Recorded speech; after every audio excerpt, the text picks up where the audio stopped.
mlima kule juu atakikalia kile kiti cha enzi, kwa maana yake kwamba amempindua Mungu. Naomba mtu mmoja asome Isaya 14 na mstari wa 12.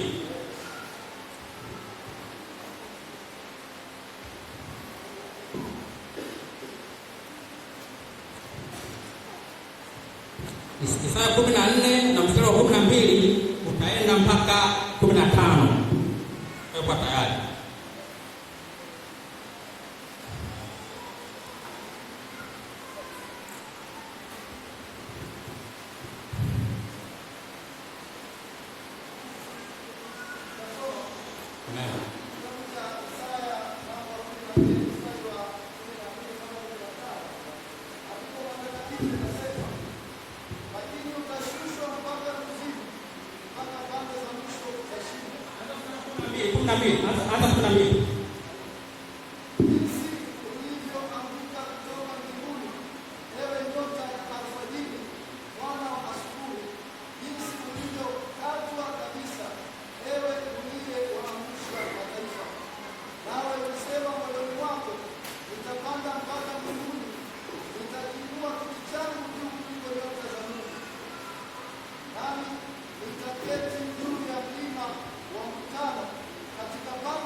Kwa hiyo tukaona hapa hii Isaya 14:12 anasema huyu Isaya anaeleza huyu Isaya 14 anafunuliwa namna ambavyo shetani pia alipokuwa.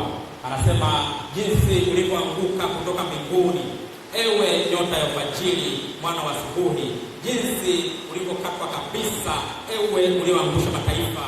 Nawe ulisema moyoni mwako, nitapanda mpaka mbinguni, nitakiinua kiti changu juu kuliko nami nitaketi juu ya mlima wa mkutano katika pande za mwisho za kaskazini.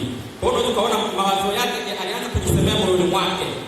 Alipojisemea moyoni mwake akasema nitapanda mpaka mbinguni, nitakiinua kiti changu juu. Kwa hiyo aliona kile kiti alichokalia pale hapatoshi, akaona atakipandia kiti cha Mungu Baba. Kwa hiyo ule uovu ukaanza kuingia ndani ya moyo wake, lakini akaona ajenda hii hataweza peke yake. Aliweza kushawishi na malaika wengine wa mbinguni, theluthi ya malaika mbinguni aliweza kawashawishi kwa upande wake, kwa sababu huyu malaika alikuwa ni malaika mkuu, alikuwa na ushawishi mkubwa sana. Kwa hiyo kuwashawishi theluthi ya malaika alikuwa ni kitu ambacho kwake kinawezekana kabisa. Kwa hiyo akaweza kupeka kuwashawishi malaika theluthi mbinguni. Mbinguni malaika ni wengi sana. Theluthi ni malaika, ni mabilioni ya malaika wanaweza kuwashawishi. Kwa sababu jiulize, sisi hapa duniani tuko binadamu na ndani tuko zaidi ya bilioni 8. Kumbuka kila binadamu aliye hapa duniani ana malaika anamlinda. Kwa sasa na bado kuna akiba malaika walipo mbinguni wengine. Kwa bado tunaona sasa malaika wa mbinguni ni wengi kwa kiasi gani. Lakini huyu hapa alifanikiwa kushawishi theluthi ya malaika mbinguni wakao pande wake. Kwa tunaomba twende kitabu cha Ufunuo 12.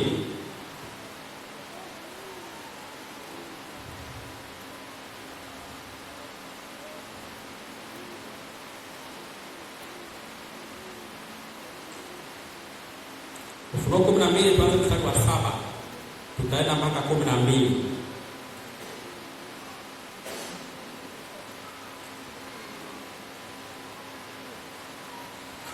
Kitabu cha Ufunuo sura ya 12 mstari wa 7 hadi 12.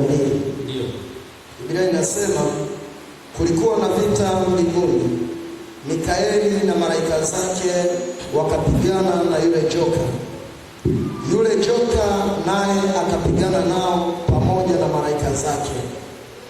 Nao hawakushinda, wala mahali pao hapakuonekana tena mbinguni. Yule joka akatupwa, yule mkubwa, nyoka wa zamani aitwaye Ibilisi na Shetani, audanganyaye ulimwengu wote, akatupwa hata nchi.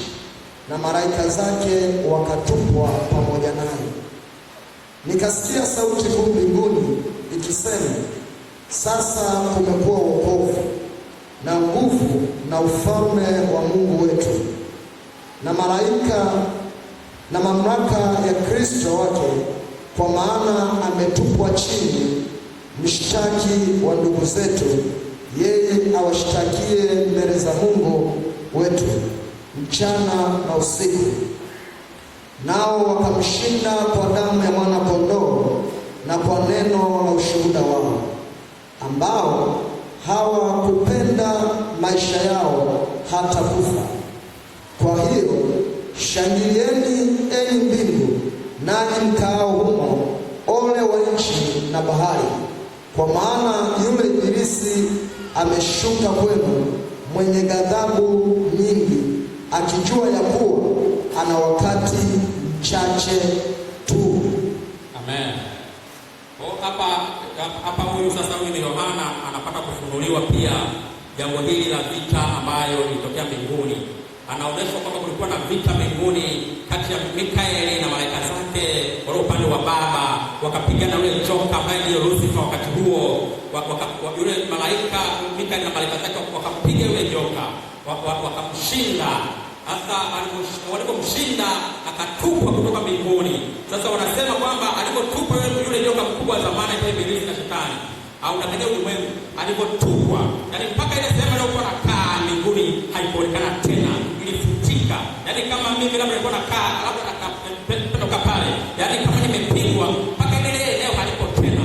Yani kama mimi nakaa Chamazi Mikumi, yani nikipigwa mpaka ile nyumba na ile ardhi haionekani tena. Ndicho alichofanya huyu Lucifer wakati huo na wale malaika wote walioasi. Ile eneo la mbinguni, yani ile eneo kwa wakikaa liliondoshwa, halipo tena mpaka leo, kwa kuwa walijaza Mungu alichozidi. Yani anakupiga na anakufuta mpaka eneo lako linafutika. Amen. Amen. Kwa hiyo baada ya vita hiyo, shetani amekwisha kutupwa, kukawa na ukishashinda vita kuna kicheko, kwa mbingu ikashangilia. Ikashangilia, anasema itasikia sauti mbinguni ikisema kwamba sasa kumekuwa na wokovu na nguvu na ufalme wa Mungu wetu. Kwa hiyo ufalme wa Mungu ukapata nguvu na wokovu pamoja na mamlaka ya Kristo wake, kwa maana ametupwa yule mshtaki wetu. Shetani ni mshtaki, yeye anatushtaki sisi usiku na mchana. Yaani anapeleka mbele za Mungu Baba mpaka mashtaka ya uongo anayapeleka mbinguni. Lakini Kristo anasema hapana, sisi tumekwisha kukombolewa kwa damu yake mwenyewe, damu ya Yesu Kristo na neno la ushuhuda. Kwa hiyo mashtaka yote anayoyapeleka kule mbinguni amekwisha kushindwa, kwa sababu kila aliyepokea Kristo amefanyika kuwa mwana, amekwisha kusamehewa dhambi. Mashtaka yote amekwisha kufutwa. Mashtaka ya shetani hana nafasi tena. Kwa shetani akabaka na waya. Mashtaka yake hana nguvu kwa yeyote ambaye amepokea Kristo, kwa sababu amefanyika kuwa mwana. Amen. Isipokuwa wakati huu malaika Gabriel anamfunulia huyo Yohana, anamwambia, kwa hiyo shangilieni enyi mbingu nanyi mkao humo. Sasa anatoa tahadhari kwa watu ambao wanakaa juu ya nchi na bahari. Anasema sasa, ole kwa nchi na bahari, kwa maana yule ibilisi ameshuka kwenu mwenye ghadhabu nyingi, akijua ana wakati mchache tu. Kwa shetani alipotoka kule mbinguni, akashushwa, alitupwa kuzimu.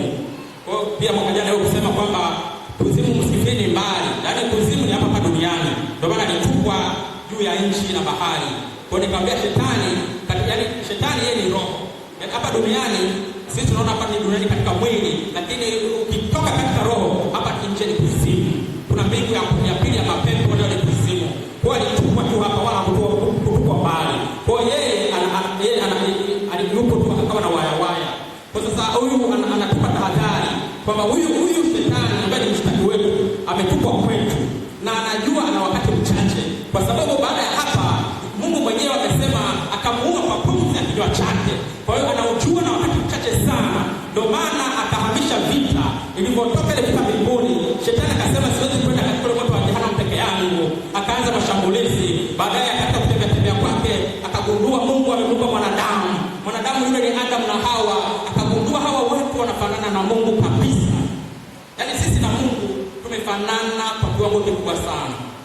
Yaani muunganiko wetu sisi na Mungu naweza nikaulinganisha na mama mwenye mtoto mchanga anayenyonya.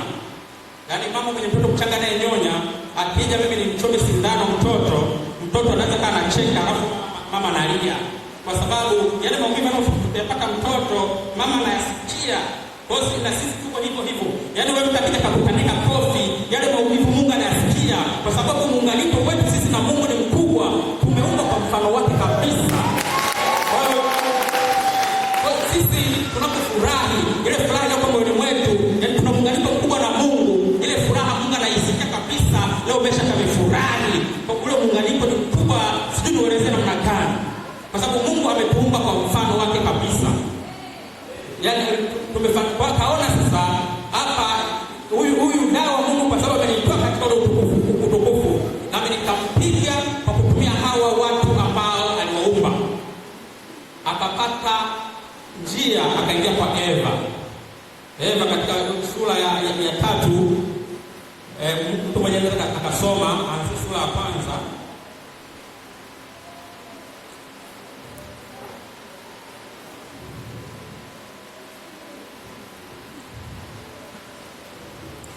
Hapa sura ya 3 mstari wa 1 tunasoma mpaka mstari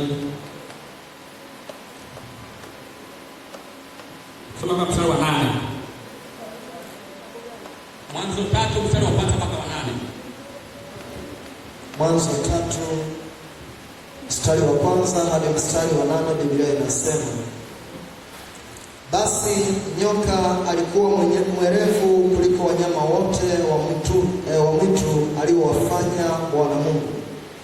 Akamwambia mwanamke, ati hivi ndivyo alivyosema Mungu, msile matunda ya miti yote ya bustani?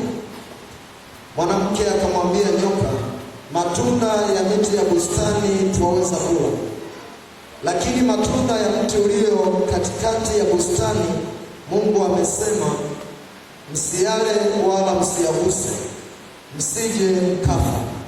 Nyoka akamwambia mwanamke, hakika hamtakufa, kwa maana Mungu anajua ya kwamba siku mtakayokula matunda ya mti huo mtafumbuliwa macho, nanyi mtakuwa kama Mungu, mkijua mema na mabaya. Mwanamke alipoona ya kuwa ule mti wafaa kwa chakula, wapendeza macho, nao ni mti wa kutamanika kwa maarifa, basi alitoa katika matunda yake akala, akampa na mmewe, naye akala. Wakafumbuliwa macho wote wawili, wakajijua kuwa wa uchi, wakashona majani ya mtini, wakajifanyia nguo. Ishatoa hapo. Kwa unaweza kaona sasa hapa shetani akahamishia vita dunia.